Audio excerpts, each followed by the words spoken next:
তো আজকে আমি আর মঙ্গল যাব সেন্টারে দুধ দিয়ে আসতে। আসবার সময় মঙ্গল আমাকে এক প্যাকেট পাঁপড় ধরিয়ে দিল। তো পাঁপড়টা আমি বেশ খাচ্ছিলাম আর পেছনের দিকে আমার বন্ধু দাঁড়িয়ে আছে। তা আর কি করবো, বন্ধুকেও একটা দিতে হবে। তো আমি যখন আমার বন্ধুকে পাঁপড় দিচ্ছিলাম তো রাস্তায় আমি যাবার সময় দেখে আমার বোনিও শুধু সামনে চলে আসে। তাই কি করবো, ওকে একটা দিয়ে দিই। ও আমার কাছ থেকে পাঁপড়টা নিয়ে আর কি তোমাদেরকে হাই করে দেয়। তো গাইস ওখানে অনেক মারামারি হয় না, আমায় কন্ট্রোল দিচ্ছে আর কি। তো যাই হোক গাইজ, আমাদের এই রাস্তাটা মানে মাতরুন খালপাড়ার এই রাস্তাটা সব সময় জলে ভর্তি।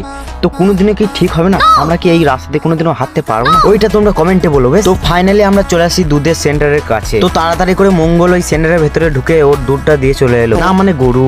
তো এখন আমি আর মঙ্গল সেন্টারের দুধটা দিয়ে আমরা চলে আসি বাড়ির দিকে। তো বাড়ি যাওয়ার সময় দোকানে এক প্যাকেট জলজিরা নিয়ে চলে আসি। তো এই কদিন আমার বন্ধুদের পরীক্ষা ছিল বলে আর আমার মাঠের কাজ ছিল বলে তো সিক্রেট রুমে আমাদের আসাই হয়নি। তো আজকে হঠাৎ সিক্রেট রুমে গিয়ে দেখি সিক্রেট রুমের এই অবস্থা। তো আমরা কাজ টাজ করা বন্ধ করে দিয়েছিলাম বলে এই অবস্থা। তো যাই হোক গাইজ, আমি একটা জিনিসের অ্যাড দিচ্ছি, रुको जरा सबर करो। ए है खट्टा मीठा जलजीरा, मर्दों की पसंद, इसको खाइए और बहुत जोर से पा दिए। धन्यवाद।